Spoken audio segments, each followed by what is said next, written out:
Hello friends, કેમ છો? મજામાં ને? તો આજે આપણે અકસ્માત અને ઈજા આ ટોપિક વિશે ભણીશું. તો માનવ જીવનમાં અકસ્માત એ અનિશ્ચિત અને અણધારી ઘટના છે, જે કોઈપણ સમયે કોઈપણ સ્થળે બની શકે છે. આ અકસ્માતો શારીરિક, માનસિક અને આર્થિક રીતે ગંભીર અસરો પેદા કરી શકે છે. આજના આધુનિક યુગમાં વહેતી વાહન વ્યવસ્થા, ઔદ્યોગિકરણ, બાંધકામો તથા દૈનિક જીવનમાં ઉપયોગમાં લેવાતા સાધનો અયોગ્ય ઉપયોગને કારણે અકસ્માતોની સંખ્યા સતત વધતી રહે છે. અકસ્માતથી થતી ઈજાઓ નાની ઈજાથી લઈને જીવલેણ ઈજા સુધી પહોંચી જાય છે. આ ઈજાઓમાં માથાની ઈજા, હાડકાનું તૂટવું, દાઝવું, સર્પદંશ, વીજ કરંટ લાગવો વગેરેનો સમાવેશ થાય છે. જાહેર આરોગ્યના દૃષ્ટિકોણથી અકસ્માત સંબંધિત ઈજાઓમાં સમયસર પ્રાથમિક સારવાર આપવાથી જીવ બચાવી શકાય છે અને અકસ્માતની અસરને ઘટાડવામાં પણ મદદ કરી શકે છે. તો આપણે સૌપ્રથમ જોઈશું અસ્થિભંગ એટલે કે ફ્રેક્ચર. તો હાડકામાં તિરાડ પડે કે બે ભાગ થઈ જાય તેને ફ્રેક્ચર કે અસ્થિભંગ કહેવામાં આવે છે. હાડકામાં તિરાડ પડે કે બે ભાગ થઈ જાય તેને શું કહેવાય છે? ફ્રેક્ચર અથવા અસ્થિભંગ. ફ્રેક્ચર એ સીધા દબાણથી કે આડકતરા દબાણથી કે સ્નાયુઓના ખેંચાવાથી થાય છે. ફ્રેક્ચર શાના કારણે થાય છે? સીધા દબાણથી, આડકતરા દબાણથી કે સ્નાયુના ખેંચવાથી થતું હોય છે. આ અસ્થિભંગ થયેલ છે તેનો અંદાજ ઈજા પામેલ અંગને હલાવતી કે ફેરવતી વખતે ખૂબ જ દુખાવો થવો કે અસહ્ય પીડા ઉત્પન્ન થવાથી આવી શકે છે.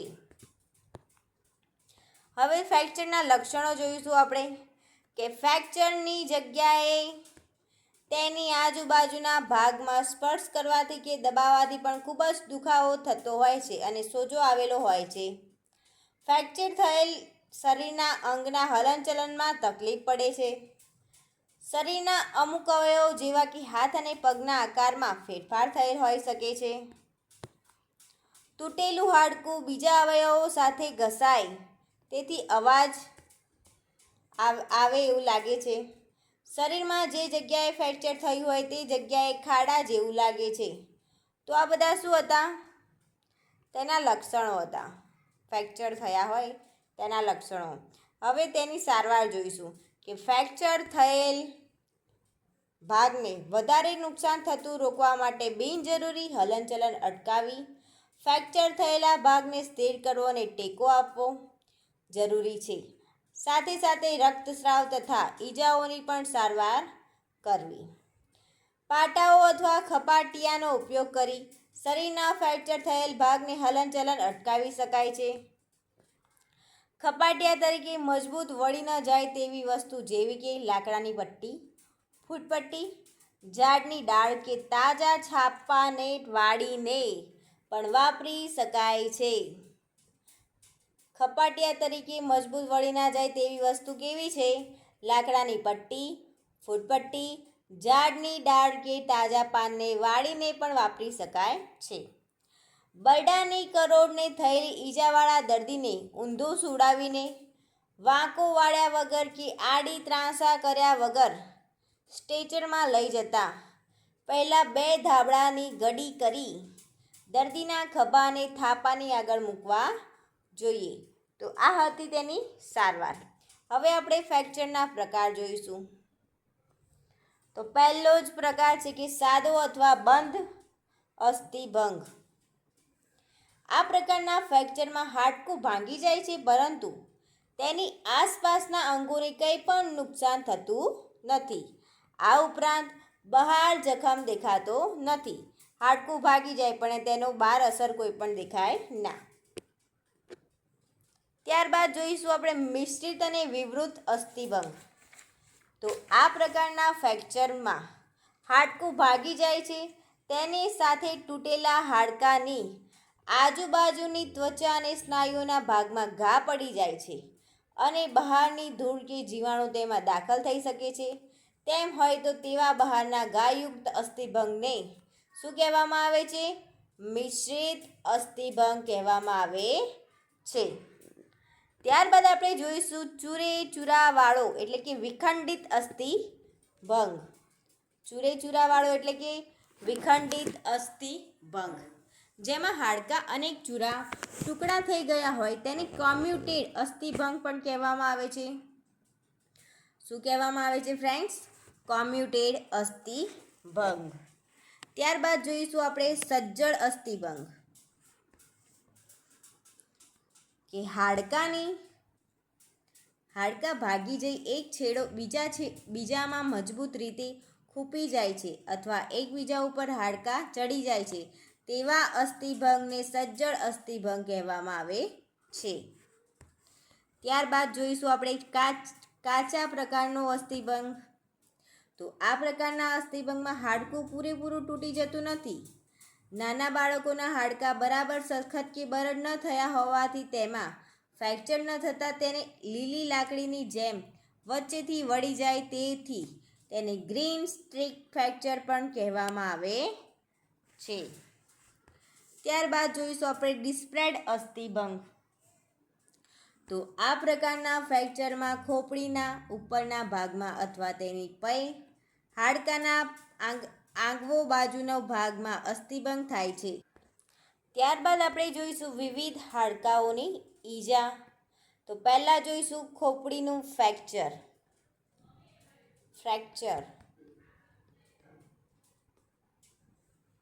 તો મનુષ્યની ખોપડીમાં સામાન્યતઃ ડિસ્પ્રેડ પ્રકારનું ફ્રેક્ચર મળે છે. કયા પ્રકારનું ખોપડીમાં? મનુષ્યની ખોપડીમાં સામાન્યતઃ ડિસ્પ્રેડ એટલે ખાડા પ્રકારનું ફ્રેક્ચર મળે છે. તેની સારવાર શું હોય છે? તો જો દર્દી શ્વાસ લેતું હોય તો તેનું માથું એક બાજુ રાખી આરામદાયક સ્થિતિમાં રાખો. તેની સ્થિતિ ઉપર નજર રાખો તથા મોં દ્વારા કોઈ ખાદ્ય પદાર્થ આપવો નથી. હોસ્પિટલમાં તે જ સ્થિતિમાં લઈ જવાની વ્યવસ્થા કરવી અને રક્તસ્રાવ થયો હોય તો ગોજ મૂકીને ખોપડીને સ્થિર કરવા માટે પાટો બાંધવો. ત્યારબાદ જોઈશું આપણે કરોડરજ્જુનું ફ્રેક્ચર. તો કરોડરજ્જુનું ફ્રેક્ચર થયું એટલે શું થાય છે કે વધારે વજન ઉચકવાથી, જોરથી ધક્કો વાગવાથી, પીઠ ઉપર કાંઈ વજન પડવાથી અને ભૂકંપ જેવા અકસ્માત વખતે ઘણીવાર ઘર પડી જવાની સ્થિતિમાં પણ આવું ફ્રેક્ચર થાય છે. શાનું? કરોડરજ્જુનું ફ્રેક્ચર. તો કરોડરજ્જુનું ફ્રેક્ચર થયું હોય તો કેવી સારવાર કરવી જોઈએ? કે દર્દીને સ્થિર સ્થિતિમાં રાખવી તથા ઊભા ન થવા દેવી અને જો શક્ય હોય તો તાત્કાલિક ડૉક્ટરને સ્થળ ઉપર બોલાવી સારવાર કરાવી અને જો શક્ય ન હોય તો તેને સ્ટ્રેચરમાં જ ચોક્કસ રીતે હોસ્પિટલમાં ખસેડવાય. તો કરોડરજ્જુમાં ફ્રેક્ચર થયું હોય ત્યારે આપણે દર્દીને આ સારવાર કરીશું. તો સાવચેતી શું રાખીશું ફ્રેક્ચર દરમિયાન? કરોડરજ્જુના ફ્રેક્ચર દરમિયાન રાખવામાં આવતી સાવચેતી. તો કરોડરજ્જુ એ પરાવર્તિત પ્રક્રિયાઓનું સંચાલન કરે છે. આથી તેને ઈજા થવાથી ઘણી ગંભીર તકલીફો ઊભી થઈ શકે છે, જેવી કે શરીરના નીચેના ભાગનું હલનચલન સાવ જતું રહે છે. ત્યારબાદ આપણે જોઈશું પાંસળીનું ફ્રેક્ચર. કે પાંસળીઓ ઉપર સીધું વજન આવવાથી કે કોઈ વસ્તુ અથડાવાથી કે વાહન અકસ્માતમાં આ ફ્રેક્ચર થાય છે.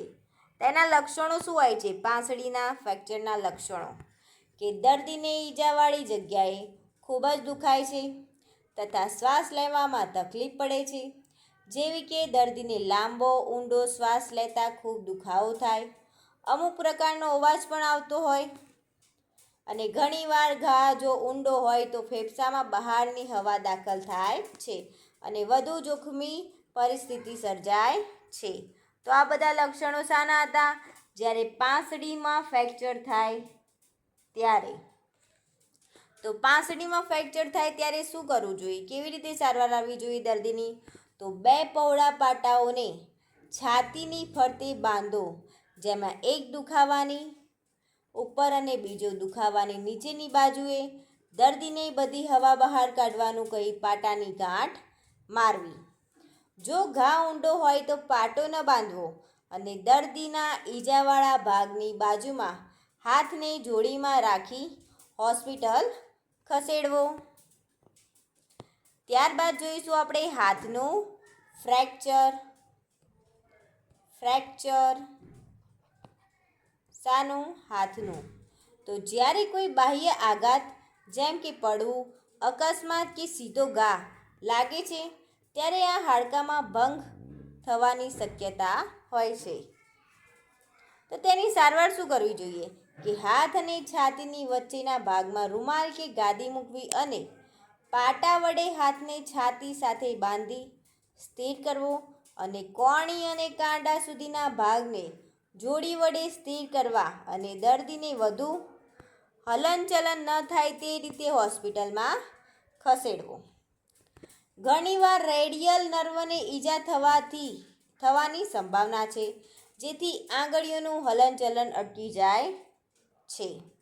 પ્લાસ્ટર ઓફ પેરિસનું બનેલું હોય છે. પ્લાસ્ટર કાસ્ટ શાનું બનેલું હોય છે? તો પ્લાસ્ટર ઓફ પેરિસનું બનેલું હોય છે. હવે આ હતું હાથમાં જ્યારે ફ્રેક્ચર થયું હોય તેની સારવાર. ત્યારબાદ આપણે જોઈશું કોણી અને દાંડા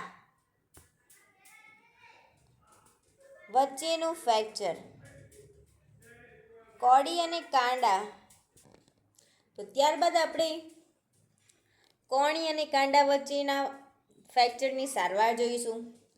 કે દર્દીના ફ્રેક્ચરવાળા ભાગને ખપટિયા વડે ટેકો આપી પાટા દ્વારા બાંધી દેવો, જેથી કાંડાને હલનચલન અટકાવી શકાય અને હાથને જોડીમાં રાખવાથી કોણીથી હાથનું હલનચલન અટકાવી શકાય.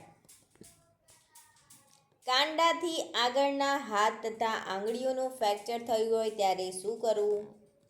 તો સીધી ઈજા થવાથી આ પ્રકારનું ફ્રેક્ચર થતું હોય છે, જેમાં ઘણું લોહી પણ વહી જતું હોય છે. તો તેની સારવારમાં શું કરવામાં આવશે? કે હાથ તથા આંગળીઓને ખપાટિયા વડે ટેકો કરીને પાટા દ્વારા બાંધી દેવા. હાથને છાતી સુધી લઈ જોડીમાં રાખશો તથા હાથને નીચેની બાજુ લટકતો રાખવો નહીં. શું કીધું છે? હાથને છાતી સુધી લઈ જોડીમાં રાખશો તથા હાથને નીચેની બાજુ લટકતો રાખવો નહીં. ત્યારબાદ આપણે જોઈશું થાપાનું ફ્રેક્ચર. કે થાપાના ભાગમાં સીધા દબાણથી કે કોઈ ભારે વસ્તુ પડવાથી કે અકસ્માતમાં આ પ્રકારનું ફ્રેક્ચર થતું હોય છે, જેના લીધે પેશાબની કોથળી અને પેશાબના માર્ગમાં ઈજા થવાથી વધારે જોખમ ઊભું થાય છે. હવે થાપાનું ફ્રેક્ચર થયું હોય ત્યારે તેના લક્ષણો શું હોય છે? કે દર્દીને થાપાના ભાગમાં અને થાપાના સાંધામાં ખૂબ જ દુખાવો થાય છે, જેથી હલનચલનમાં પણ ખૂબ જ તકલીફ થતી હોય છે. ત્યારબાદ દર્દી ઊભો રહી શકશે નહીં તથા ઘણીવાર પેશાબ કરવામાં પણ તકલીફ પડે છે અને પેશાબ પણ લાલ પણ આવી શકે છે. પેશાબનો કલર કેવો હોય છે? લાલ કલરનો. હવે તેની સારવાર જોઈશું આપણે. કે પગ સીધા રાખી દર્દીને સુવાડવો. દર્દીને શક્ય હોય ત્યાં સુધી પેશાબ ન કરવાનું કહો અને દર્દીને હોસ્પિટલ ખસેડવાની વ્યવસ્થા કરો. જો દર્દીને દૂર સુધી લઈ જવાનો હોય તો બંને પગને એકબીજાની સાથે પહોળા પાટા વડે બાંધો અને બંને પગ વચ્ચે કાપડની ગાદી રાખો તથા હલનચલન ન થાય તે રીતે ખસેડવાનો પ્રયત્ન કરો. ત્યારબાદ આપણે જોઈશું ફીમરનું ફ્રેક્ચર. તો સામાન્ય રીતે મોટી ઉંમરની વ્યક્તિઓમાં જોવા મળે છે. માનવ શરીરમાં જાંઘનું હાડકું ફીમર તરીકે ઓળખાય છે. એટલે જે જાંઘમાં ફ્રેક્ચર થાય તેને ફીમરનું ફ્રેક્ચર કહેવામાં આવે છે. દર્દીને ખૂબ દુખાવો થાય અને તે જગ્યાએ સોજો આવી જાય છે. દર્દી ઘણીવાર શોકમાં જતો રહે છે અને જાણે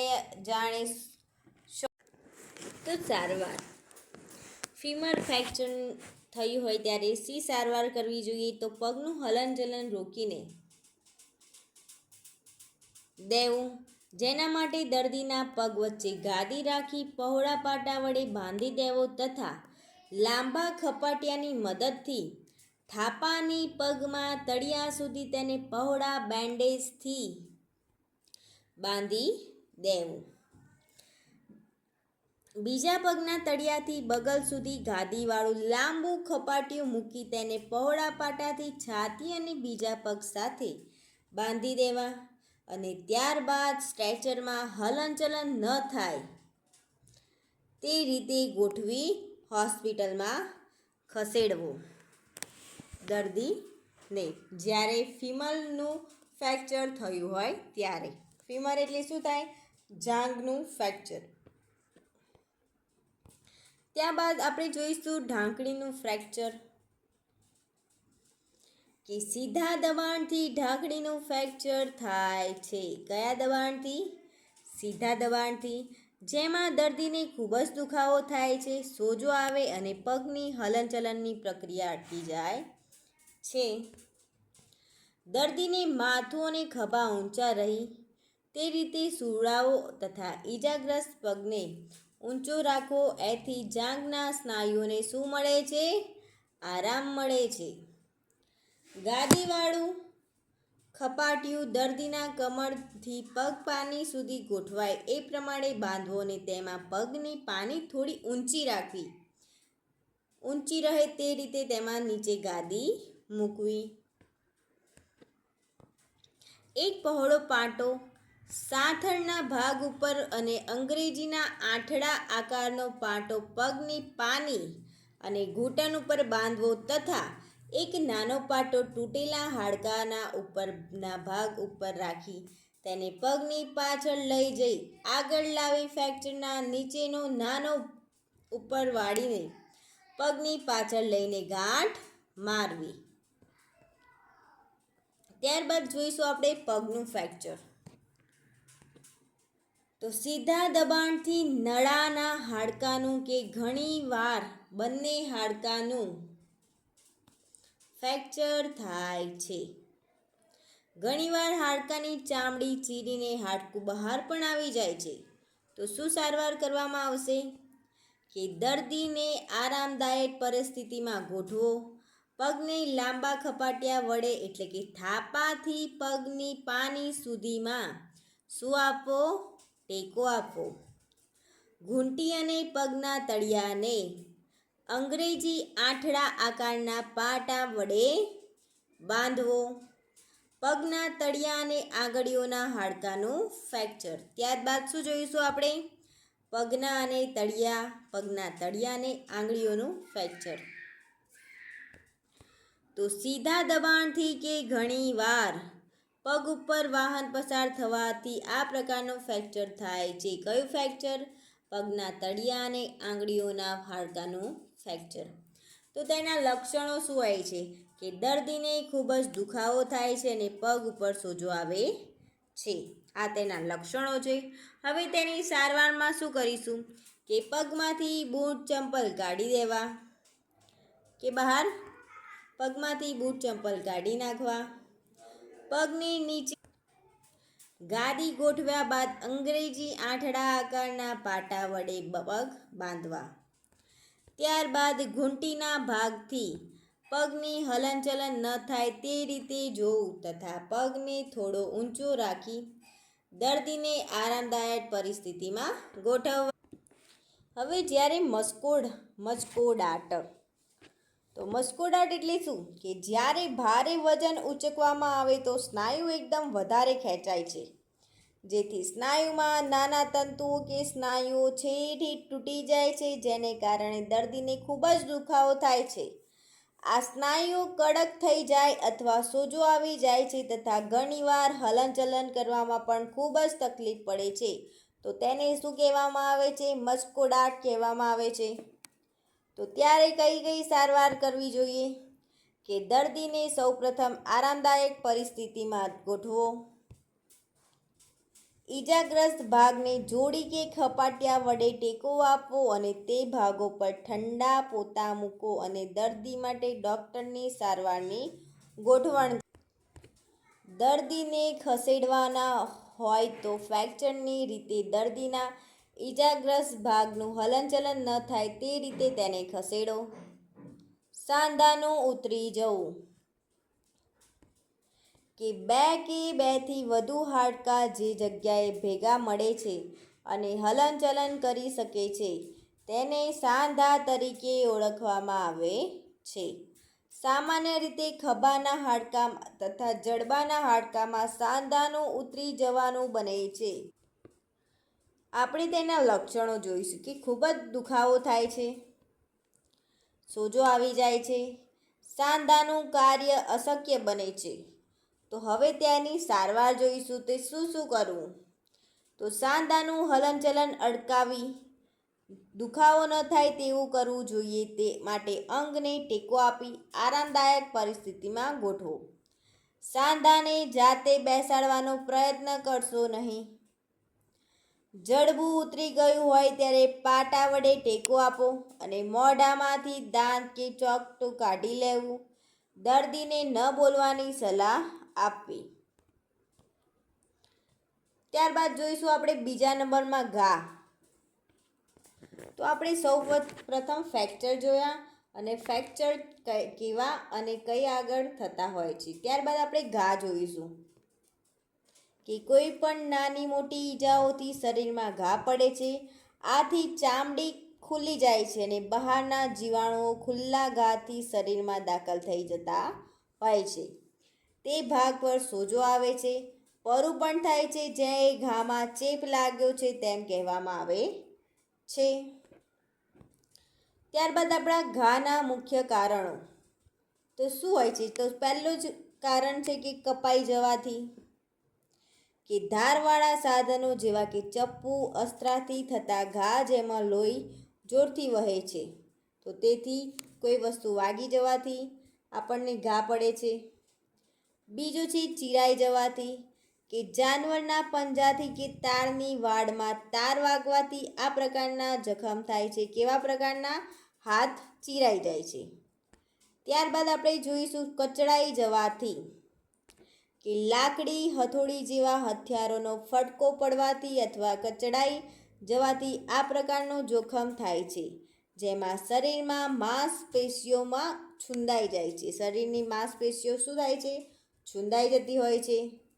ત્યારબાદ જોઈશું આપણે ભોંકાવાથી, કે અણીવાળા સાધનો જેવો કે સોય, ચપ્પુ કે ભાલો, તલવાર વગેરે ભોંકાવાથી આ પ્રકારનો ઘા થાય છે, જે ઉપરથી ખૂબ નાનો દેખાતો અને ઘા અંદરથી ખૂબ જ ઈજા કરે છે. તો આપણે ઘાના પ્રકાર જોઈશું. તો પહેલો જ ઘા છે ઉજરડો, કે આ ઈજા ચામડીના બહારના ભાગમાં થાય છે. જ્યારે કોઈ કઠણ પદાર્થ ચામડી સાથે ઘસાય ત્યારે આ જાતની ઈજા થાય છે. કયા જાતની? ઉજરડો.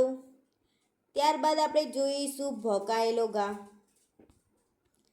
કે જ્યારે ખીલ્લો કે સૂળ, ચાકુ ભોંકાય ત્યારે આ પ્રકારનું જખમ થાય છે. ઘણી વખત ખીલ્લો કે સૂળ જેવા સાધનો આરપાર નીકળી જાય છે. ત્યારે લોહી વધારે નીકળે તો અંદરના અવયવોને નુકસાન કરી શકે છે. ત્યારબાદ જોઈશું આપણે ચીરાયેલો ઘા, કે બુઠ્ઠા પ્રકારના હથિયારથી થતી ઈજાના જખમથી ઘાની કોર તૂટેલી અથવા અનિયમિત હોય છે. ઘાના તળિયામાં અવયવો પણ કપાયેલા દેખાતા હોય છે. તેને કયો ઘા કહે છે? ચીરાયેલો ઘા કહેવામાં આવે છે. ત્યારબાદ આપણે જોઈશું છૂંદાયેલો ઘા, કે સખત અને બુઠ્ઠા હથિયારથી આવી ઈજા થતી હોય છે. ચામડી નીચેની નસ ફાટી જાય છે. ઈજા થવાથી સાથે સોજો પણ થાય છે અને તે ભાગ તરત જ લાલ થઈ જાય છે. સોજો ઘણીવાર 1-2 દિવસ પછી જોવા મળે છે અને લાલાશવાળા ભાગ ભૂરો થઈ જાય છે. તો જ્યારે છૂંદાયેલો ઘા હોય ત્યારે આ બધી વસ્તુ દેખાય છે. હવે આપણે જોઈશું ઘાને સાફ કરવાની રીત, કે ઈજાગ્રસ્ત ભાગ પર પાટો બાંધતા પહેલાં તેને સાબુ અને પાણીથી હાથ બરાબર સાફ કરવા જોઈએ. ધોયેલા હાથને હવામાં સુકાવા દો. નેપકિન કોઈ બીજા કપડાનો લૂછવા માટે ઉપયોગ કરવો નહીં. અહીંયા ચોખ્ખું જ કહે છે કે નેકિંગ કે કોઈ બીજા કપડાને લૂછવા માટે ઉપયોગ કરવો નથી. ઘા સાફ કરવા પાણી ઉકાળીને ઠંડુ પાડો. તેમાં નહાવાના સાબુને ઓગાળીને સાબુનું પાણી બનાવો. શું કરવાનું? નહાવાના સાબુને ઓગાળી દેવાનું અને સાબુની પાણી બનાવવાનું. ડેટોલ જેવી જીવાણુનાશક દવા હોય તો 1 વાટકી પાણીમાં અડધી ચમચી પ્રવાહી નાખી દેવાનો. જો જીવાણુનાશક દવા ન હોય તો ચોખ્ખા પાણીથી પણ ઘાને સાફ કરી શકાય છે.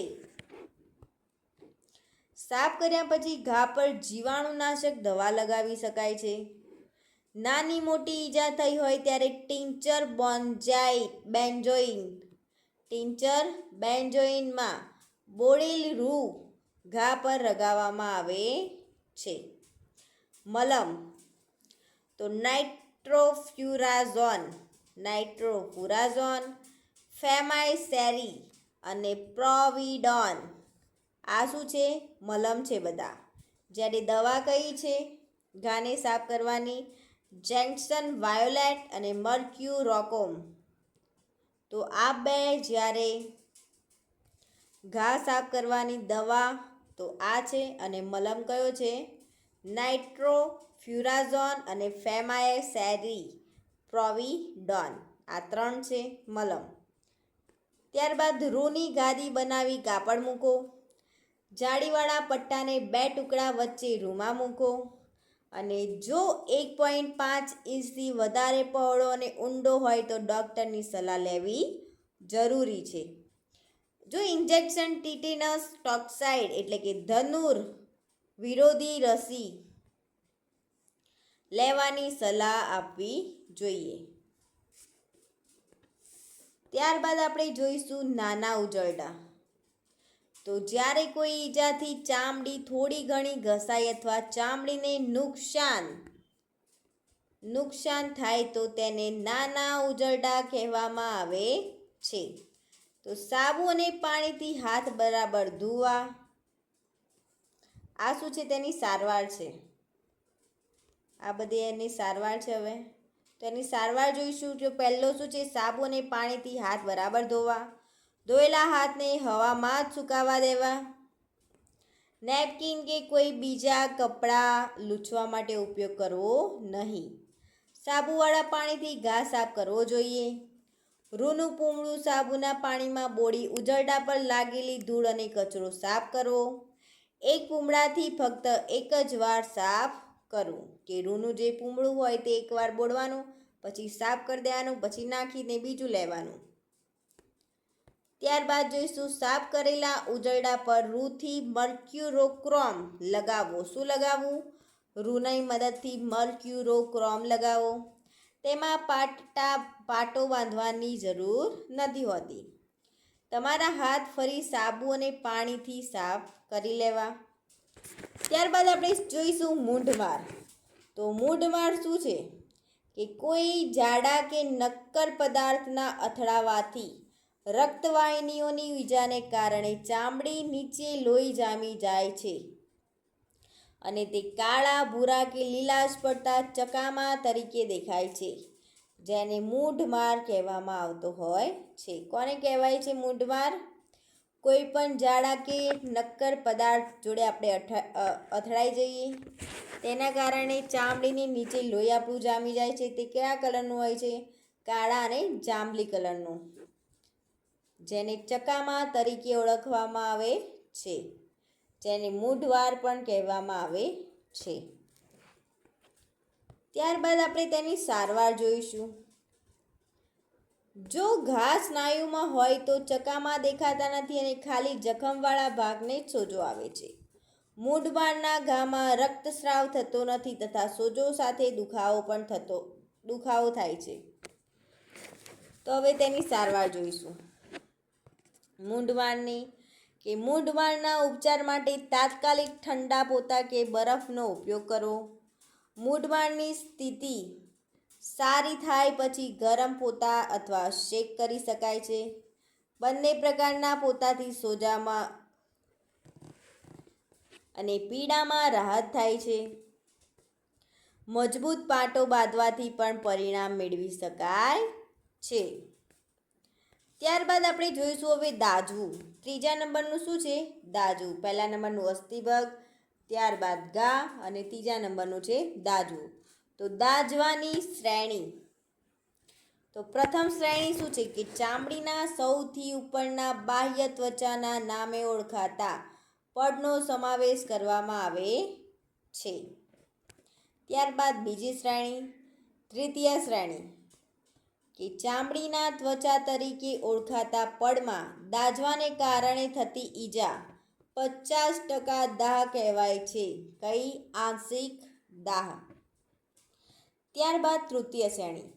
આ પ્રકારના દાઝવાને લઈને ચામડીના સૌથી અંદર રહેતા પડને નુકસાન થાય છે. આ પ્રકારના દાઝવામાં દુખાવો અનુભવાતો નથી. આ પ્રકારના દાહથી પેશીઓ તેમજ અસ્થિને પણ નુકસાન થાય છે. દાઝેલી વ્યક્તિને પુષ્કળ પાણી અને તરલ પદાર્થો આપતા ભાગ ઉપર સિલ્વર સલ્ફાડાઇઝિન ક્રીમ ચોપડવી.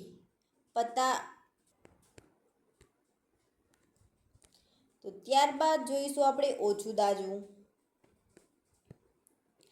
કે રસોઈ કરતાં દીવો સળગાવતા કે ગરમ તપેલી નીચે મૂકી હોય અને કોઈ પણ વ્યક્તિ તેને અડી દાઝી જાય તેને થોડું દાઝવું ગણાય છે. તો તેની સારવાર શું છે કે તરત જ જો દાઝ્યા હોય તો દાઝ્યા ઉપર તરત જ ચોખ્ખું પાણી રેડવું અથવા દાઝેલો ભાગ ચોખ્ખા પાણીમાં બોળી દો, જેથી બળતરામાં રાહત થશે. વીંટી, ઘડિયાળ, પટ્ટો કે બંગડી, પગરખાં વગેરે પહેર્યા હોય તો તરત કાઢી દેવા. જો દાઝેલા ભાગ પર ફોલ્લા પડે તો ફોલ્લા ફોડવા નથી. જો ફૂટી જાય તો તેના પર નાઇટ્રોફ્યુરાઝોન મલમ લગાડો અને કાણાવાળા પાટાના 2 ટુકડા વચ્ચે રૂ મૂકી ગાદી બનાવી દાઝેલા ભાગ પર મૂકીને પાટો બાંધી દેવો. તમારા હાથ સાબુના પાણીથી સાફ કરો. ઇન્જેક્શન ટીટેનસ ટોક્સાઇડ એટલે ધનુર વિરોધી રસી લેવાની સલાહ આપવી. ત્યારબાદ જોઈશું વધારે દાઝવું. તો વધારે દાઝવું કોને કહેવાય? કે રસોઈ કરતી વખતે કપડાને ઝાડ લાગીને દાઝવાથી તેમજ કેરોસીન છાંટીને આપઘાત કરતા દાઝવાનો સમાવેશ વધારે દાઝવામાં થાય છે. તો શાનો થાય છે? ખાવા બનાવતી વખત દાઝી જઈએ કે કોઈ હાથે કરીને પોતાનો આત્મઘાત કરવામાં આવે કે આત્મહત્યા કરવા માગતું હોય તેવી પરિસ્થિતિનો સમાવેશ વધારે દાઝવામાં થતો હોય છે.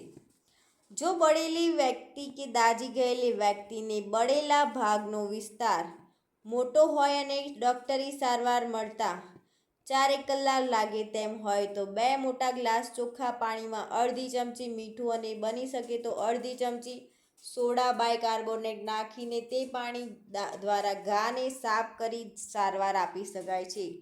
શું કરવામાં આવે છે? ચોખ્ખું પાણી લેવાનું, તેમાં અડધી ચમચી મીઠું અને સોડા બાયકાર્બોનેટ નાખીને ઘા સાફ કરી સારવાર કરવી. સારવાર. તો જો કોઈ વ્યક્તિના કપડાં સળગતા હોય તો તરત જ ધાબળો કે કોઈ પણ જાડા કપડાથી તેને વીંટાળી આગ ઓલવવાનો પ્રયત્ન કરો. દાઝેલી વ્યક્તિને સુવડાવી દો.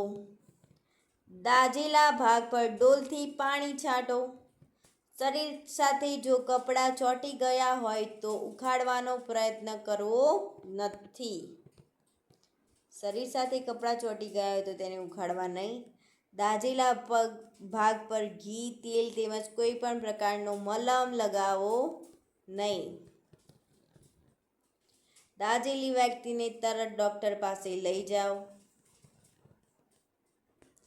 ત્યારબાદ આપણે જોઈશું ગળામાં કોઈ વસ્તુ ફસાઈ જવી. ચોથા નંબરનું શું છે? ગળામાં કોઈ વસ્તુ ફસાઈ જવી. એટલે કે પહેલાં આપણે ફ્રેક્ચર જોયું, ત્યારબાદ આપણે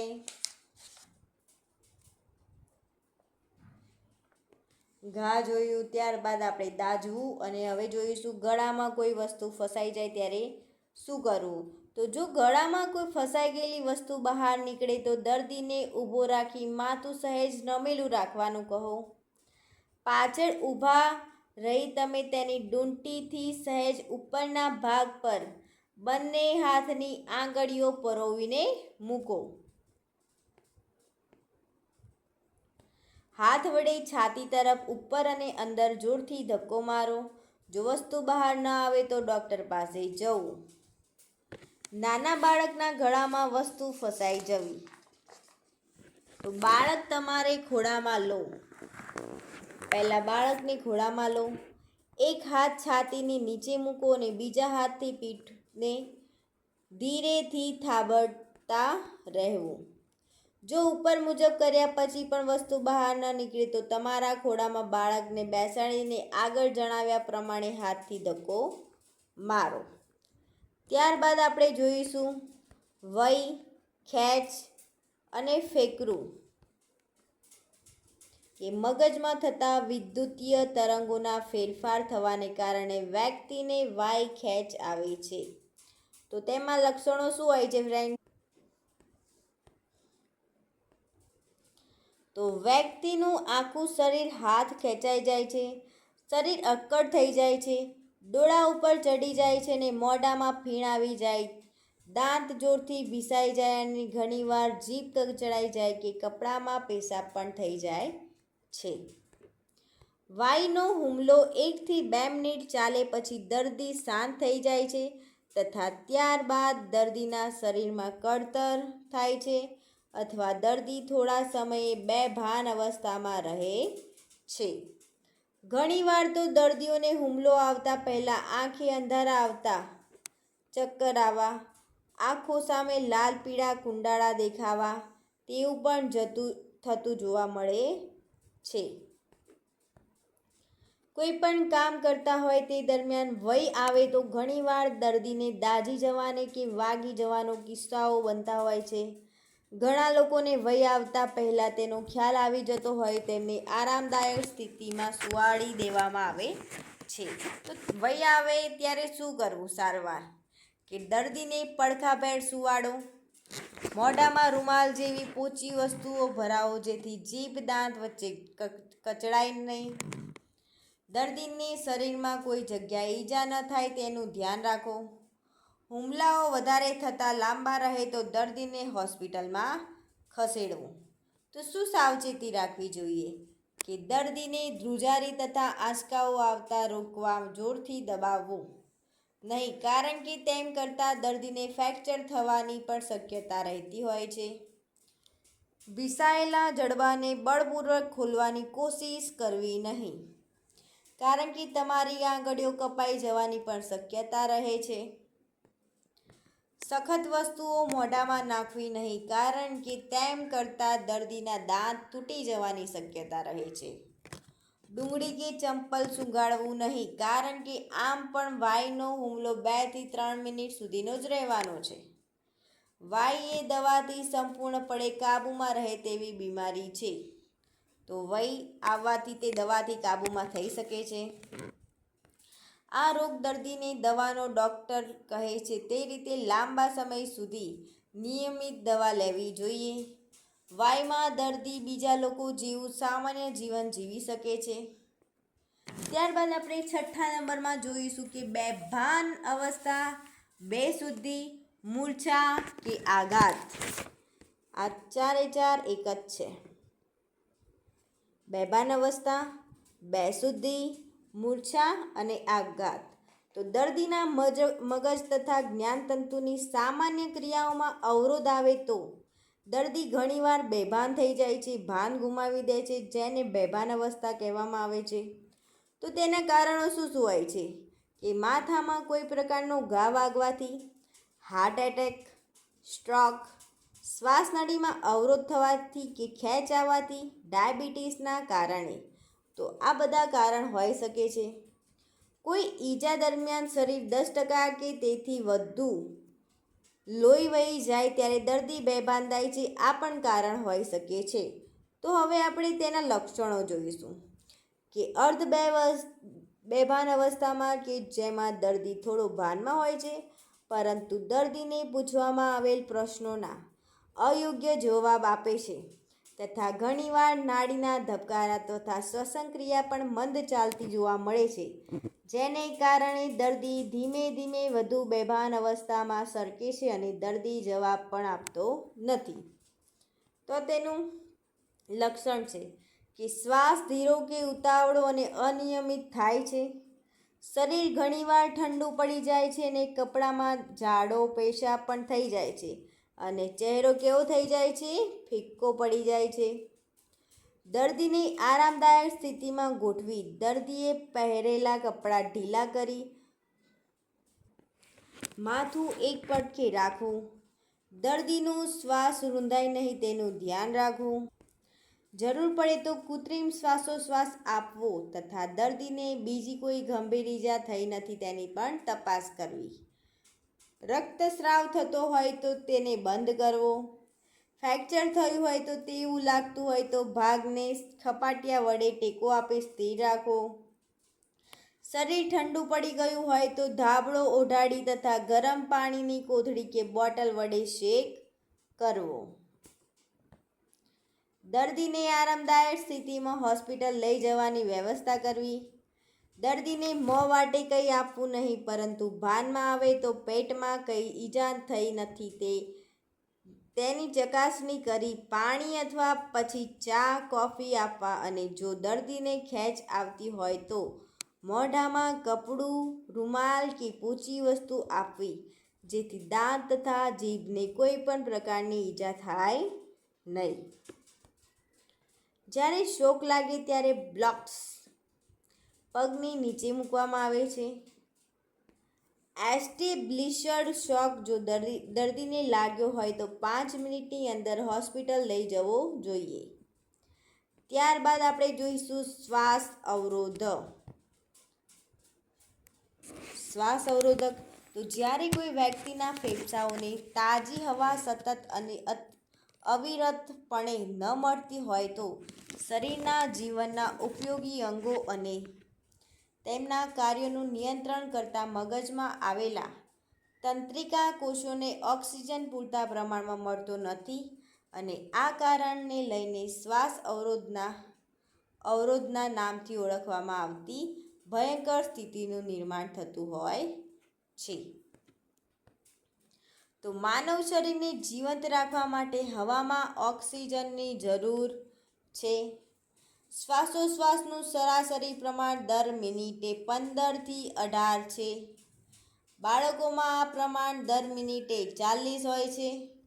જ્યારે કોઈ કારણસર શ્વાસ લેવામાં તકલીફ પડે તો શરીરની પેશીઓને પૂરતા પ્રમાણમાં ઓક્સિજન ન મળતા તેની જૈવિક ક્રિયા અટકે છે અને બેશુદ્ધિ આવે તથા મૃત્યુ પણ થઈ શકે છે.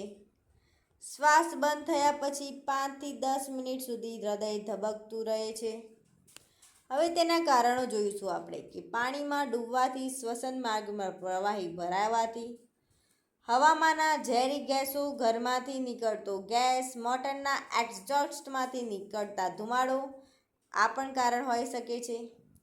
શ્વસન માર્ગમાં કોઈ વસ્તુ ભરાઈ જાય તો, દાખલા તરીકે બનાવટી દાંત ભરાઈ જાય તથા નાના બાળકના નાકમાં કચુકો કે તેના જેવી કોઈ નાની વસ્તુ ભરાઈ જાય, ગળામાં પેશીઓ ઉપર સોજો આવવાથી, ફાંસીમાં ગળું ઘોંટવાને કારણે, શ્વાસ દબાઈ જવાને કારણે, છાતીના સ્નાયુઓ લકવો થવાથી, ખનિજોની ખાણોમાં, પથ્થરની ખાણોમાં, ઇમારતોનો નાશ કે વિધ્વંસ દરમિયાન આકસ્મિક રીતે તેમજ બેકાબૂ બનેલા લોકોના ટોળા દ્વારા દબાઈ જતા ભૌતિક દબાણને કારણે, કેટલાક ઝેરી ગેસ, સ્ટ્રિકનિન જેવા ઝેરથી વીજળીના શોકને કારણે. તો આ બધા તેના કારણો હતા. હવે આપણે લક્ષણો જોઈશું કે શરૂઆતમાં આંખને ઝાંખપ આવે, ચક્કર આવે, નબળાઈ અને આંશિક બેભાનપણું જણાય છે. શ્વાસ લેવામાં ઘટાડો થાય, નાડીની ગતિ ઝડપી હોવાનું અનુભવાય છે. દર્દીની ગરદનમાં રહેલી શિરાઓ લોહીથી ખૂબ ભરાયેલી હોવાથી નસોમાં સોજો જણાય છે. દર્દીના ગાલ અને હોઠ ભૂરા રંગના જણાય અને લાલ થઈ ગયેલો લાગે છે અને તેનો ચહેરો ભૂરાશ પડતો થઈ ગયો હોય છે. શ્વાસ અવરોધના અંતિમ તબક્કામાં દર્દીના હોઠ, નાક, હાથ, પગની આંગળીઓ ઇત્યાદિ ઘેરા આસમાનના રંગની થઈ જાય છે. શ્વસનક્રિયા અટકીને થાય કે તદ્દન બંધ થઈ જાય છે. નાડી ધીમી અને અનિયમિત બની જાય છે અને વ્યક્તિ બેહોશ થઈ જતો હોય છે.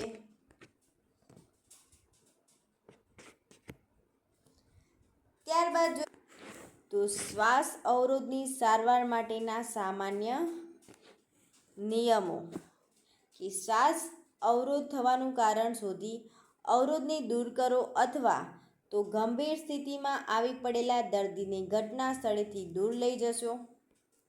શ્વાસોશ્વાસની પ્રક્રિયાને પુનઃ સક્રિય થવા અને ફરી પ્રવૃત્ત કરવા માટે શ્વસન માર્ગમાં કોઈપણ પ્રકારનો અવરોધ ઉત્પન્ન થવાની શક્યતા રહેતી નથી. તે સુનિશ્ચિત કરી દર્દીને જીભ, ગ્રસની તેમજ ઉપરી શ્વસન માર્ગમાં પાછળના ભાગમાં શિથિલ થઈને પડી જવા પામેલા હોય તેવું બનેલું નથી તે વિશે તપાસીને ખાતરી કરશો તથા તાત્કાલિક કૃત્રિમ શ્વાસોશ્વાસ આપવાની ગોઠવણ કરશો. ડૂબી જવા પામેલી વ્યક્તિને કૃત્રિમ શ્વાસોશ્વાસ આપવામાં આવી રહેલા હોય તે સમયે તેના પાણી વડે પલળી ગયેલા કપડાં દૂર કરશો અને સુકાયેલા કપડાં પહેરાવશો કે તેને ગરમ ધાબળામાં લપેટી લેશો. જો ગળું રૂંધાયેલું હોય તો અવરોધ કરતા પદાર્થને અળગો કરવા માટે વ્યક્તિના માથા અને ખભાઓને આગળની તરફ વાળીને તેમ કરવા માટે પ્રયત્ન કરશો. તો કૃત્રિમ શ્વાસોશ્વાસ જો શ્વાસ અવરોધની માત્રા વધારે હોય તો દર્દીને કૃત્રિમ શ્વાસોશ્વાસ આપવો, જેની જુદી જુદી પદ્ધતિઓ નીચે પ્રમાણે છે. તો કેટલી પદ્ધતિઓ છે? 3 પદ્ધતિ છે. માઉથ ટુ માઉથ એટલે મોઢાથી મોઢા વડે કે દર્દીને સીધો સુવાડી મોઢામાં કાંઈ હોય તો તેને સાફ કરવું, ચોકટું બનાવી દાંત વગેરે કાઢી લેવું અને દર્દીનું માથું ઊંચું કરી કપાળ પાછળ ધકેલવું અને દાઢીનો ભાગ ઊંચો કરવો જેથી શ્વસનનો માર્ગ સીધો થઈ જાય છે. તો આ હતી માઉથ ટુ માઉથ. સારવાર આપનાર દર્દીએ મોઢું ખોલી પોતે ઊંડો શ્વાસ લઈને દર્દીને મોઢું ખોલી તેમાં હવા ફૂંકવી.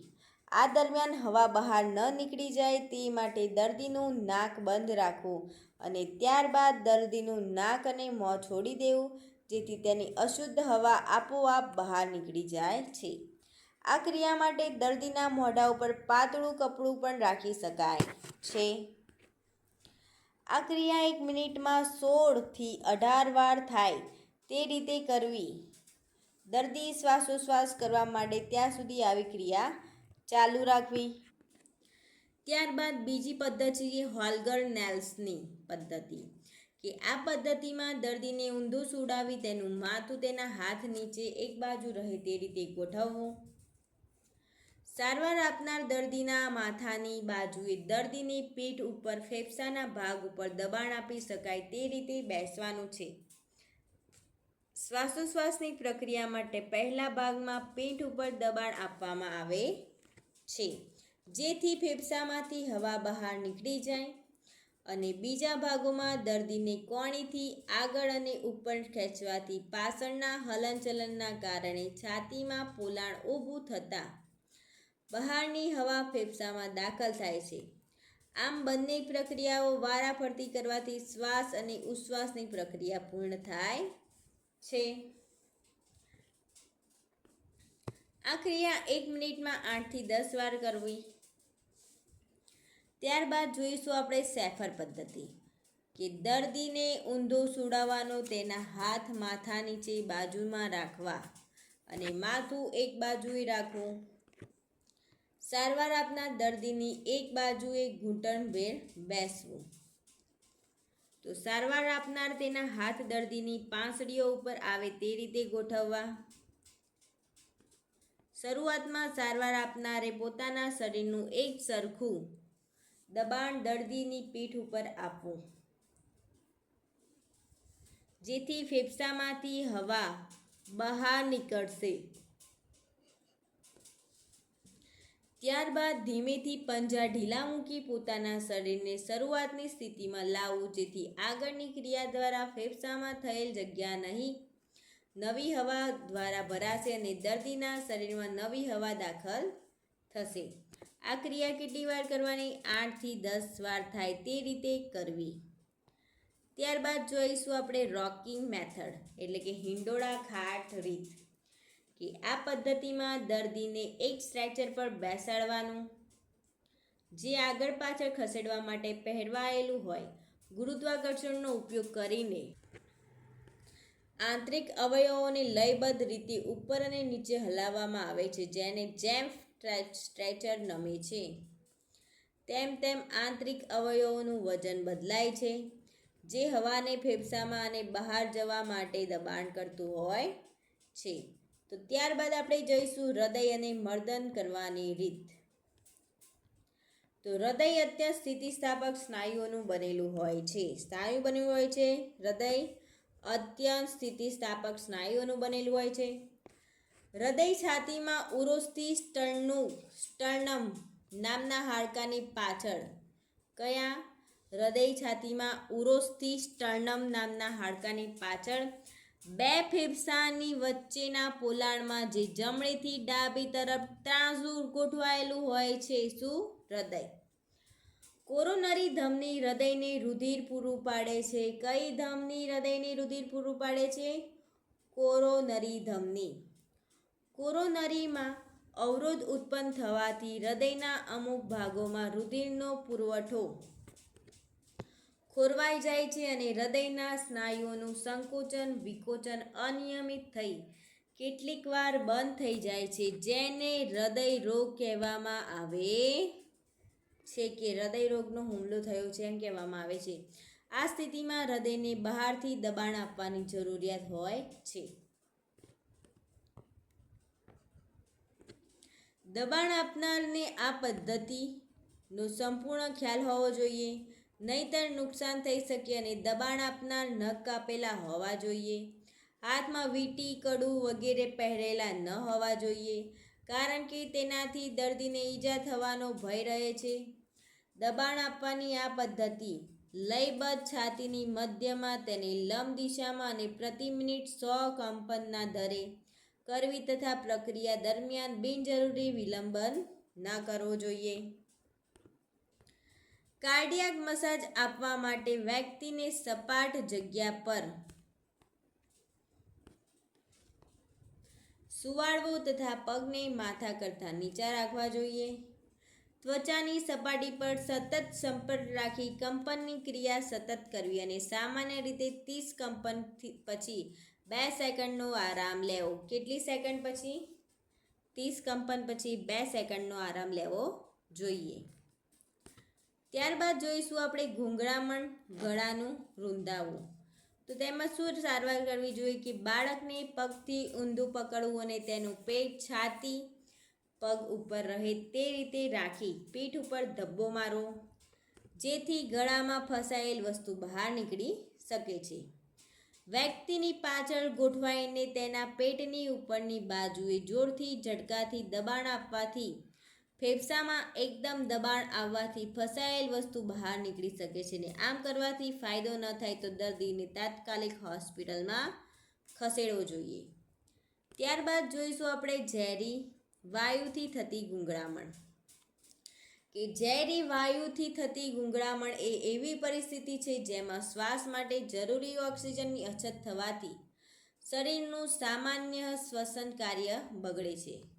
આ સ્થિતિમાં વ્યક્તિનું શ્વાસ લેવામાં મુશ્કેલ થાય છે અને ગળું રૂંધાય છે. હવા કરતાં વજનમાં હલકા ગેસ કાર્બન મોનોક્સાઇડ સામાન્ય રીતે મોટર એક્ઝોસ્ટમાંથી ઘર વપરાશના કોલસામાંથી નીકળતો હોય છે. હવા કરતાં વજનમાં ભારે ગેસ, જે સામાન્ય રીતે કોલસાની ખાણોમાં ગટોરોમાંથી ફેલાતા ગેસમાં કે રાંધવા અને રોશની માટે વપરાતા સાધનોમાંથી નીકળતો હોય છે.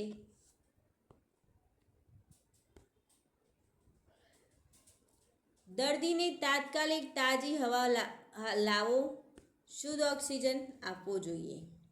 ત્યારબાદ આપણે જોઈશું સર્પ દંશ. તો સર્પદંશ થયેલો હોય તેવા દર્દીને પ્રાથમિક સારવાર આપવાનો હેતુ સર્પદાંત દ્વારા ઇન્જેક્શનની પદ્ધતિ વડે શરીરમાં દાખલ થયેલા વિષને સામાન્ય રક્ત પરિસંચાર દાખલ થઈને ખાય શરીરમાં પ્રસરણ પામતું રોકવાનો છે. શરીર આખા શરીરમાં ફેલાઈ ના જાય તે રોકવાનું કાર્ય કરે છે.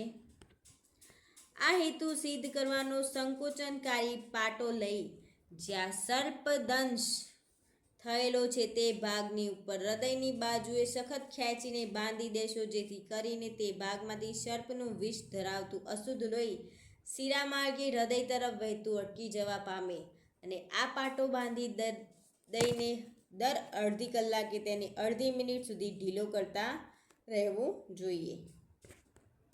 સાપ કરડે ત્યારે SSV નામનું ઇન્જેક્શન આપવામાં આવે છે અને જ્યાં સાપ કરડ્યો હોય ત્યાં ટ્યુનિકેટ નામનો પાટો બાંધવામાં આવે છે. ત્યારબાદ આપણે જોઈશું મધમાખી કે ભમરા કરડે ત્યારે કે મધમાખી કે ભમરાના દંશ પ્રબળ અને પીડાકારક હોય છે. તે ક્યારેક માણસને બેભાન બનાવી દે છે. આવા સમયે મધમાખી કરડી હોય તો તેની લાળ દૂર કરવી. મધમાખી કે ભમરા કરડે ત્યારે દંશ લાગેલા ભાગ પર લીંબુનો રસ કે બરફ ઘસવાથી તથા ખાવાના સોડાની પાણીમાં લુગદી બનાવીને ઘા પર લગાવવાથી દર્દમાં રાહત મળતો હોય છે. ત્યારબાદ કૂતરું કરડ્યું હોય ત્યારે કે ઘા તરત જ પુષ્કળ પાણી અને સાબુથી ધોઈ નાખવું, જેથી પ્રાણીની લાળ સાફ થઈ જાય. લાળના જીવાણુ ઘા દ્વારા શરીરમાં ઉતરે છે. દર્દીને હડકવાની વિરોધી રસી અને ધનુરની રસી મૂકાવવી. રસી લેનાર વ્યક્તિને દારૂનું વ્યસન હોય તો ઇન્જેક્શનનો કોર્સ પૂરો થઈ ગયા પછી પણ 1 મહિના સુધી દારૂ પીવો નહીં. તો જ્યારે કૂતરું કરડે ત્યારે આટલી સાવચેતી રાખવી જરૂરી હોય છે. જ્યારે ઝેર ચડવું, તો ઝેરી દવાઓ કે રસાયણ પીવાથી અથવા ખાઈ જવાથી ઝેર ચડતું હોય છે. એપિડેમિક ડ્રોપ્સી મસ્ટર્ડ તેલ તથા આર્ગોમોન તેલની ભેળસેળથી ઝેરી અસર થાય છે. જો કોઈ વ્યક્તિએ જલદ, તેજાબ કે આલ્કી ક્ષારો પી લીધેલા હોય તો પુષ્કળ પાણી આપવું જોઈએ. ત્યારબાદ જોઈશું જીવાણુનાશક દવાઓનું ઝેર ચડવાની સારવાર કે જીભ અને મોઢામાં ચાંદા પડે એવું ઝેર અથવા એસિડિક પીધેલું હોય તો ઉલટી કરાવી નહીં. કોઈ જીવાણુનાશક દવા પીધી હોય તો દર્દીને તરત ડૉક્ટર પાસે લઈ જવા. ત્યારબાદ બીજા નંબરમાં છે દવાની ગોળીઓનું ઝેર ચડવાની સારવાર. તો એસ્પિરિન, પેરાસિટામોલ વગેરે. બાળકોને મીઠાઈ પાણી આપી અથવા ગળામાં આંગળી નાખીને ઉલટી કરાવી. બાળકને તરત જ ડૉક્ટર પાસે લઈ જવું. જો દર્દી 1 કલાકની અંદર જીવજંતુ મારવાની દવા પીધી હોય તથા દર્દી ભાનમાં હોય તો ગેસ્ટ્રિક લવાજ માટે સંમતિ આપી હોય તો દર્દીને ગેસ્ટ્રિક લવાજની સારવાર આપવામાં આવે છે. ગેસ્ટ્રિક લવાજ એક તબીબી પ્રક્રિયા છે જેને ઘણીવાર સ્ટમક પમ્પિંગ પણ કહેવામાં આવે છે, જે નાક અથવા મોં દ્વારા દાખલ કરવામાં આવતી નળી દ્વારા પેટમાંથી ઝેર દૂર થાય છે. કેરોસીન પીધું હોય તો તેની સારવાર. સામાન્ય રીતે નાના બાળકોને કેરોસીન પી જતા હોય છે. બાળકને ઉલટી કરાવવા માટે પ્રયત્ન કરશો નહીં. બાળકને દૂધ પીવડાવવું. તાવ આવે તેમજ શ્વાસમાં મુશ્કેલી થાય કેમ કે એ જોવું, કારણ કે કેરોસીન પીવાથી નિમોનિયા થઈ શકે છે. જો તાવ હોય તો પેરાસિટામોલની ગોળી આપવી. બાળકને ડૉક્ટર પાસે લઈ જવું. કેરોસીન કે પેટ્રોલ પી લીધેલા દર્દીને લિક્વિડ પેરાફિન આપવામાં આવે છે. ત્યારબાદ ડૂબવું કે અકસ્માત રૂપે માણસ કે બાળક પાણીમાં ડૂબી જાય ત્યારે તેનું નાક અને મોં બંને પાણીમાં હોવાથી તેમના ફેફસાં અને પેટમાં પાણી ભરાઈ જાય છે. કોઈકવાર બેભાન થઈ જાય છે. આવી વ્યક્તિ તરત જ સારવાર આપવી જરૂરી છે. તેની સારવાર કે વ્યક્તિને પાણીમાંથી બહાર કાઢ્યા પછી મોઢાને નાકમાંથી કચરો કાદવ કાઢી નાખવો. તેને ઊંધા સુવાડી કપડાના વીંટો કરી પેટ નીચે મૂકી માથું સહેજ ઢળતું રહે તે પ્રમાણે સુવાડવું. માથું એક બાજુ રાખો અને પછી દર્દીની પીઠ પર બંને હાથે જોર કરી દબાણ કરવું અને તરત જ છોડી દેવું. તેથી પેટમાં અને ફેફસામાં ગયેલું થોડું પાણી બહાર નીકળી જશે અને શ્વસન માર્ગ ખુલ્લો થઈ જશે. આ સ્થિતિમાં વ્યક્તિને પેટ પર 2 હાથ મૂકીને પેટથી ઊંચો કરી શકાય છે. નાના બાળકને થોડી વખત ઊંધો માથે રાખવું. આ ક્રિયા 1 થી 1.5 મિનિટ પૂરી કરવી. તરત જ વ્યક્તિને છતો સુવાડવો અને કૃત્રિમ શ્વાસોશ્વાસ આપવાનો શરૂ કરવો. ઘણી વખત ડૂબેલો માણસ મૃત્યુ પામ્યો હોય તેવું લાગે છે, પણ માટે કૃત્રિમ શ્વાસોશ્વાસ ક્રિયા બંધ કરવી નહીં. આ ક્રિયા લગભગ 2 કલાક ચાલુ રાખવી. વ્યક્તિના ભીના કપડાં દૂર કરવા, શરીરને ઠંડુ પડવા ન દો અને ધાબળો ઓઢાડવો. શ્વાસોશ્વાસની ક્રિયાને નાડી તપાસતા રહેવી. વ્યક્તિ ભાનમાં આવે ત્યારે ચા કે કોફી આપવી. હવે જ્યારે વીજ કરંટ લાગ્યો હોય ત્યારે શું કરવું? કે શરીરમાંથી વિદ્યુત પ્રવાહ પસાર થાય તો કરંટ લાગે છે. વ્યક્તિને જોરદાર ઝટકો લાગે છે. વીજળીના કરંટથી ઘણીવાર વ્યક્તિ દાઝી પણ જાય છે. વળી તેનાથી શ્વસનતંત્ર, હૃદયની ક્રિયાઓ ઉપર અસર થાય છે, જે ઘણીવાર વ્યક્તિ મૃત્યુ પણ પામે છે. તો શું કરશું? તો સૌપ્રથમ મેઇન સ્વિચ બંધ કરી વિદ્યુત પ્રવાહ બંધ કરો. લાકડાની વસ્તુ કે વિદ્યુતની અવાહક વસ્તુઓનો ઉપયોગ કરી દર્દીને વિદ્યુત પ્રવાહથી દૂર કરવો. દર્દીને આરામદાયક પરિસ્થિતિમાં ગોઠવવો. જો વ્યક્તિ શ્વાસ બરાબર નહીં લઈ શકતો હોય તો કૃત્રિમ શ્વાસોશ્વાસ આપવો. જો વ્યક્તિ દાઝી ગયો હોય તો દાઝેલા ભાગને ઢાંકીને તેની પ્રાથમિક સારવાર કરવી. પરિસ્થિતિ ગંભીર જણાય તો તાત્કાલિક હોસ્પિટલમાં લઈ જવું. તો આટલું ધ્યાન રાખશો કે વીજળી અવાહક વસ્તુ ઉપર ઊભા રહીને ઇલેક્ટ્રિક કામ કરવું. બંધ અથવા અવારું મકાનની મેઇન સ્વિચ બંધ કરો. ઇલેક્ટ્રિક કામ જાણકાર વ્યક્તિ પાસે જ કરાવવું અને ઇલેક્ટ્રિક શોક લાગનાર વ્યક્તિને લાકડા જેવી અવાહક વસ્તુથી દૂર ખસેડવો. તો આ હતું વીજળીનો કરંટ લાગે ત્યારે શું કરવું અને કેટલું ધ્યાન રાખવું. હવે આપણે જ્યાં ભણ્યા તેના આપણે MCQ જોઈશું. કે પહેલો MCQ છે કે CPR આપતી વખતે છાતી પર દબાણ કેટલા ઇંચ હોવું જોઈએ? 1 ઇંચ, 2 ઇંચ, 3 ઇંચ કે 5 ઇંચ? તો આન્સર આવશે 2 ઇંચ. ત્યારબાદ બીજો ક્વેશ્ચન કે પથારીવશ દર્દીને વારંવાર ફેરવવાથી ખાલી જગ્યા અટકે છે. પાઠું, બેડ શોર્ટ્સ, પ્રેશર અલ્સર, શરદી, ઉલટી કે ઉબકા? તો શું આન્સર આવશે friends? A, B, C yeah D? કે વધારે પથારીવશ થવાથી આપણને પાઠા પડે છે બેડામાં. ત્રીજો ક્વેશ્ચન રૂલ ઓફ નાઇટ પ્રમાણે જમણો હાથ આખો દાઝી ગયો હોય તો કેટલા ટકા બર્ન કહેવાય છે? કેટલા ટકા બર્ન કહેવાય છે? 9%, 18%, 27% કે 6%? તો આન્સર આવશે 9%. ત્યારબાદ ચોથો ક્વેશ્ચન જોઈશું કે પ્લાસ્ટર કાસ્ટ શાનું બનેલું હોય છે? પ્લાસ્ટર કાસ્ટ શાનું બનેલું હોય છે? Boric powder, plaster of Paris, calcium carbonate કે ઉપરોક્ત તમામ? તો શાનું બનેલું હોય છે પ્લાસ્ટર કાસ્ટ? પ્લાસ્ટર ઓફ પેરિસનું બનેલું હોય છે. ત્યારબાદ જોઈશું કયા પ્રકારના બર્ડ્સમાં દુખાવો થતો નથી? 3rd degree, 1st degree, 2nd degree કે ઉપરોક્ત પૈકી એક પણ નહીં? તો આન્સર આવશે 3rd ડિગ્રી. ત્યારબાદ જોઈશું છઠ્ઠો ક્વેશ્ચન કે સર્પદંશની સ્થિતિમાં નીચે પૈકી કયું સાચું છે? તો આન્સર આવશે C. દર્દીમાં જે અંગ સર્પદંશ થયો હોય તે અંગને ખપચી રાખીને સખ્તાઈથી બાંધી દેવો અને હલનચલન ના થાય તેની કાળજી જોઈશું. 7મો ક્વેશ્ચન કે કૃત્રિમ શ્વાસોશ્વાસ આપવાની ઇજવરોકિન મેથડમાં શું કરવામાં આવે છે? તો આન્સર આવશે બી. પેટની અંદરના પડદા ઉપર નીચે હલનચલન કરવા માટે પેટની અંદરના અવયવોનો ઉપયોગ કરાય છે. 8મો ક્વેશ્ચન કે જો કોઈ વ્યક્તિએ જલદ તેજાબ કે આલ્કલિક પી લીધા હોય તો શું કરવું જોઈએ? તો આન્સર આવશે પુષ્કળ પાણી પીવડાવવું જોઈએ. 9મો ક્વેશ્ચન જો બળેલી કે દાઝી ગયેલી વ્યક્તિ બળેલા ભાગનો વિસ્તાર મોટો હોય અને ડોક્ટરી સારવાર મળતા 4 કલાક લાગે તો શું કરવામાં આવે છે? તો આન્સર આવશે બી.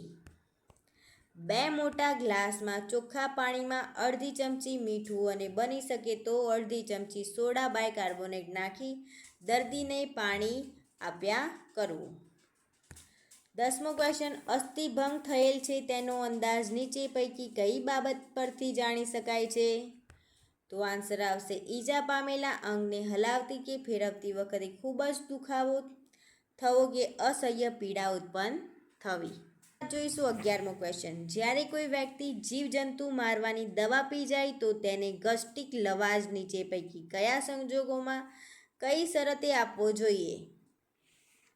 તો આન્સર આવશે અહીંયા દર્શાવેલા તમામ. એટલે કે જો દર્દી એક ગ્લાસની અંદર દવા પીધી હોય, દર્દી ગસ્ટિક લવાજ માટે સંમતિ આપી હોય કે દર્દી ભાનમાં હોય તો આ આન્સર આવશે ડી.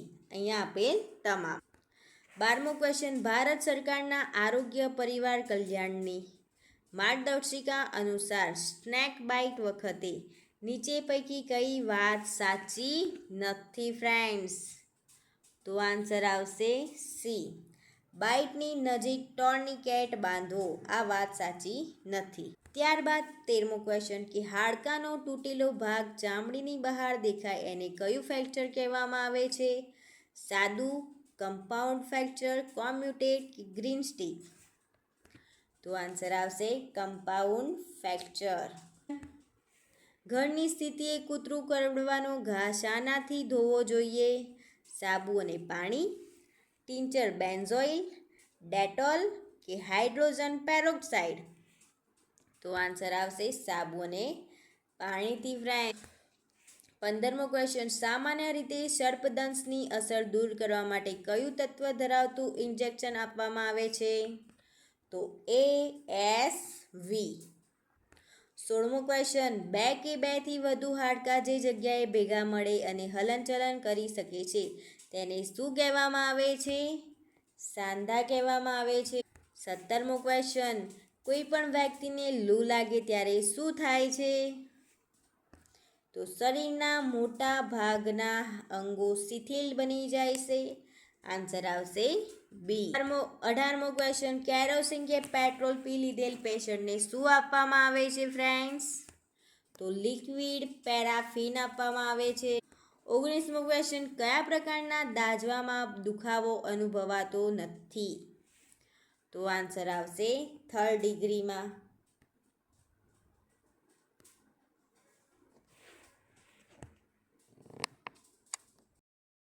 આન્સર આવશે સી 3rd ડિગ્રીમાં.